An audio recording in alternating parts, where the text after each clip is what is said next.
మోకాల నొప్పులకు ఎటువంటి సర్జరీ లేకుండా ఎపియాన్ పెయిన్ క్లినిక్ అందిస్తున్న అత్యాధునిక చికిత్స.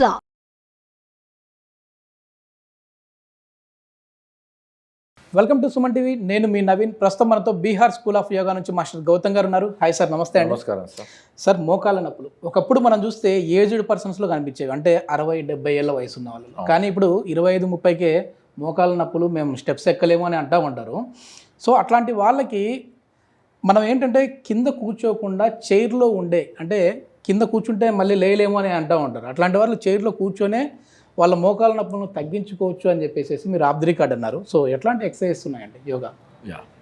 అయితే చాలామంది మనం ఇంతకుముందు కూడా చేసినప్పుడు కూడా పాపం ఆ కామెంట్ బాక్స్లో వాళ్ళు పెట్టేవాళ్ళు, సార్ మరి ఇది కింద కూర్చొని చేయొచ్చా అంటే, వాళ్ళు కింద కూర్చోవడానికి సార్ కింద కూర్చొని చేయలేము, ఏదన్నా చైర్లో కూర్చున్నాయి ఉంటే బెటర్ అని అనుకున్నారు. సో చైర్ కానీ సోఫా కానీ మీరు ఇంట్లో ఇంకా ఏదైనా పలంగ్ మీద మంచం మీద కూడా కూర్చొని హ్యాపీగా చేసుకోవచ్చు, మోకాళ్ళకి స్ట్రెంగ్త్ కలిగించేవి. అయితే గుర్తుంచుకోండి, కొన్ని లైఫ్ స్టైల్స్ మాడిఫికేషన్ చేసుకోకుండా మీరు ఎన్ని మందులు, ఇంజెక్షన్లు లేదంటే ఏదో ఎక్సర్సైజ్ చేసినా కూడా మీకు ప్రాపర్గా ఫలితం కనబడదు. సో మనం వింటర్లో కనుక మోకాల నొప్పులు ఎక్కువ ఉన్న వాళ్ళు నువ్వుల పాలు తాగాలి. కొన్ని నువ్వుల్ని మనం రాత్రంతా నానబెట్టుకోవాలి. అంటే తెల్ల నువ్వుల, నల్ల నువ్వుల, మళ్ళీ ఈ డౌట్ కూడా ఉంటుంది. అదే ఏ నువ్వులైనా పర్వాలేదు, నువ్వుల్లో పుష్కలంగా కాల్షియం ఉంటుంది. సో కొన్ని నువ్వుల్ని మనం వాటర్లో నానబెట్టుకొని, అది అంటే రాత్రి నానబెట్టి మరి మార్నింగ్ టైంలో కొంచెం కొంచెం వాటర్ పోస్తూ మిక్సీ పట్టాలి. మంచిగా అది ఒక పాల రూపంలోనే మారుతుంది. దానిని మనము వడగట్టి ఆ పాలని తాగాలి. కావాలంటే కొంచెం బెల్లం వేసుకొని మనం తాగొచ్చు. సో మామూలుగా మన గేదె పాలు అనేవి లేదంటే ఆవు పాలు అనేవి కొంచెం కాల్షియం ఉంటుంది, మంచియే. కానీ ఇప్పుడు మనం తీసుకునే పాలు మొత్తం అడల్ట్రేషన్ కాబట్టి ఆ డైరీని కొంచెం పక్కన పెట్టి నువ్వుల పాలను తీసుకుంటే చాలా బాగుంటుంది. సెకండ్ టిప్, అవిసె గింజలు, ఫ్లాక్స్ సీడ్ అని చెప్పి దొరుకుతుంది. ఏ రూపంలో తీసుకున్నా సరే, వేయించి అలా సోప్ లాగా తీసుకున్నా సరే, లడ్డు తీసుకున్నా సరే, బెల్లంతో అవిసె గింజలు లడ్డు తీసుకున్నా సరే, లేదంటే అవిసె గింజలు మిక్సీ బట్టి ఆ పౌడర్ని వంటల్లో వేసుకున్నా సరే, సో ఏ రూపంలో తీసుకున్నా సరే మీరు అవిసె గింజల లడ్డూని కానీ అవిసె గింజల పొడి మీ శరీరంలోకి వెళ్ళాలి. ప్లస్ నువ్వుల పాలను స్టార్ట్ చేయండి. ఇవి రెండు చేసిన తర్వాత ఈ ఎక్సర్సైజ్ ఇంకా ఎక్స్ట్రా బూస్టప్గా పనిచేస్తాయి.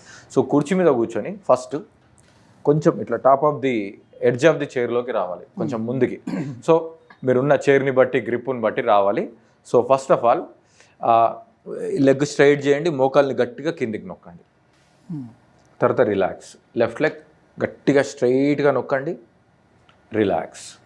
3 రిలాక్స్, 4 రిలాక్స్. సో నేను మోకాల్ని బాగా నొక్కుతున్నా అంటే బ్యాక్ ఆఫ్ ద నీ అనేది ఓపెన్ అవుతుంది. 5 క్లోజ్, ఇంకొకసారి 6 క్లోజ్. మీ కంఫర్ట్ని బట్టి కౌంట్ కొంచెం ఎక్కువ తక్కువ. సో కౌంట్ మీద ఎలాంటి బాధరొద్దు. ఇప్పుడు ఒక కాల్ని వెనక్కి పెట్టుకొని ఒక కాల్ని ముందుకు పెట్టుకొని, సో మోకాల్ని మీరు రైట్ లెఫ్ట్ మూవ్ చేయండి.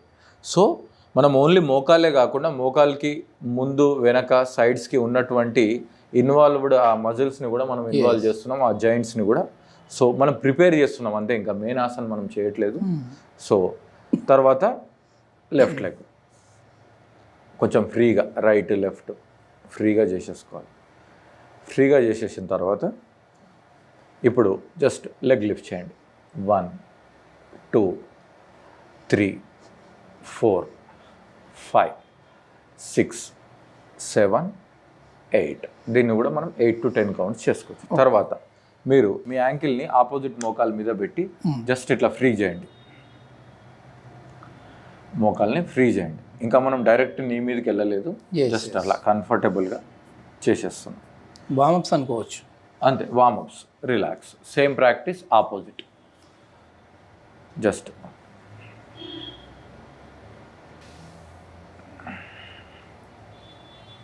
రిలాక్స్.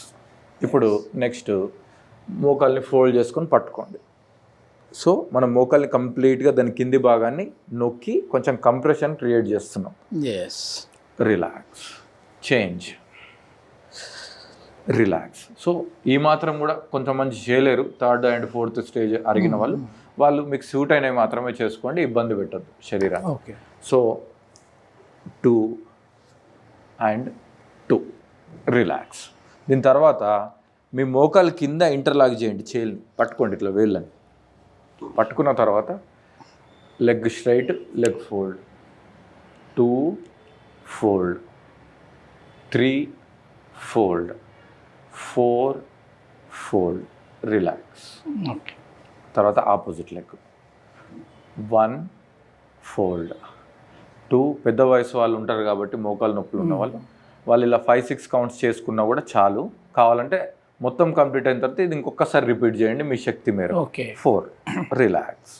ఇప్పుడు అలానే పట్టుకోవాలి, కాకపోతే ఇలా మోకాల్ని కొంచెం ఇట్లా రొటేట్ చేస్తారు. 1 2 3 4 రివర్స్.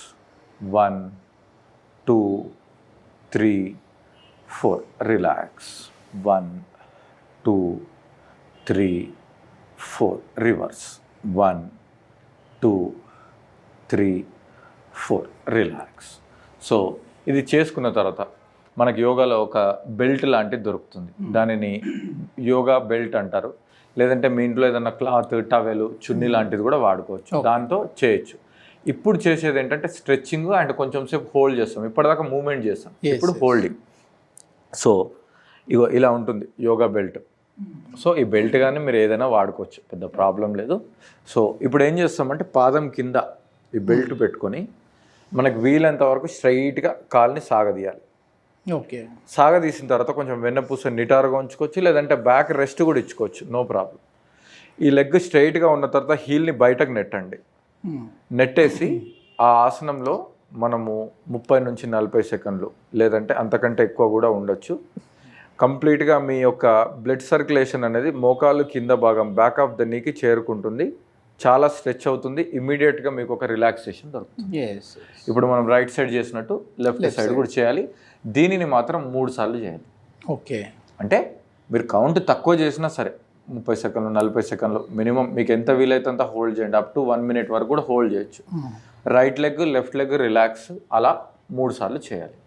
ఈ ప్రాక్టీస్ అనేది మీకు ఆ స్ట్రెచెస్ అనేది చాలా హెల్ప్ అవుతుంది. వీటితో పాటు నేను స్టార్టింగ్ చెప్పిన టిప్స్ కూడా చేసుకుంటే బాగుంటుంది. ఇది అంటే కొద్దిమంది మామూలుగా మనం ఇంట్రొడక్షన్లో చెప్పినట్టు ఏదో ఒక 4 రోజులు చేసేసి ఆపేసేయడం ఇట్లా చేస్తే రిజల్ట్స్ ఉంటుందా? ఎన్ని రోజులు చేయాలి ఇది కంటిన్యూ? మీకు ఆ నొప్పులు 4 రోజుల కిందే వచ్చాయనుకోండి, మీరు 4 రోజులు చేసి ఆపేయచ్చు, ఏం పర్వాలేదు. ఇప్పుడు మీకు జస్ట్ సోమవారం స్టార్ట్ అయింది, మీరు శనివారం చేస్తున్నాం అనుకోండి, 4-5 రోజులు చేయండి సరిపోతుంది. బట్ మీకు 2 సంవత్సరాలు 3 సంవత్సరాలు 4 సంవత్సరాలు అంతకంటే ముందు నుంచి ఉన్నాయనుకోండి, ఈ 4 రోజులు చేస్తే అంత ఆ తాత్కాలికంగా ఉపశమనమే కానీ ఉండదు. లాంగ్ టర్మ్లో చేయాలి. ఒకసారి మీ మోకాలు స్ట్రెంథనింగ్ అయింది అని అంటే వాకింగ్ స్టార్ట్ చేసుకోవచ్చు లైట్గా. అంతెందుకు కొండలు గుట్టలు ఎక్కొచ్చు, కింద కూర్చోవచ్చు, రన్నింగ్లు కూడా చేసుకోవచ్చు. అయితే డాక్టర్ పర్యవేక్షణలో ఒకళ్ళు నిజంగానే మోకాలు చిప్పలు అరిగితే అది స్టేజ్ 4, స్టేజ్ 3 అని అట్లా ఉంటాయి. 5 స్టేజ్ల్లో ఉన్న వాళ్ళు జాగ్రత్తగా డెవలప్ చేసుకోవాలి, మంచి డైట్ మెయింటైన్ చేసుకోవాలి. కింది స్టేజ్ 1-2 ఉన్న వాళ్ళకైతే 100% రికవరీ. ఇప్పుడు డాక్టర్స్ కూడా చెప్తా ఉన్నారు ఖచ్చితంగా యోగాకి సంబంధించి కొన్ని అంటే ఫిజియోథెరపీ వాళ్ళ సైడ్ చెప్పడం ఏంటంటే ఫిజియోథెరపీకి సంబంధించి కొన్ని ఎక్సర్సైజ్ చెప్తా ఉంటారు. ఆల్మోస్ట్ ఈ విధంగానే ఉంటాయి. సో ఎవరు ఏం చేసినా కూడా అది మనం ట్యాబ్లెట్ అయితే రోజు వేసుకోండి అంటే రోజు వేసేసుకుంటూ ఉంటారు. సో అదే విధంగా ఈ ఎక్సర్సైజ్లు అనేవి కూడా రోజు చేసుకుంటూ ఉంటే దీనికి సంబంధించి ఒక మంచి రిజల్ట్స్ అయితే చూడొచ్చు. 100% రిజల్ట్ ఉంటుంది. సో మీరు ప్రయత్నం చేయండి, 4-5 రోజులు ప్రయత్నం చేసి మీకు ఏమనిపిస్తుందో ఒకసారి కామెంట్ రూపంలో తెలియజేయండి. ఇంకా మీకు ఏమైనా ఇబ్బంది అవుతుందా, ఇంకేమైనా ఎక్స్పెక్ట్ చేస్తున్నారో చెప్తే మనకు నెక్స్ట్ ఏ వీడియో గురించి చేస్తే బాగుంటుంది అనే అభిప్రాయాన్ని కూడా మీరు కామెంట్ రూపంలో తెలియజేయచ్చు. థ్యాంక్ యూ గౌతమ్ గారు. Thank you sir.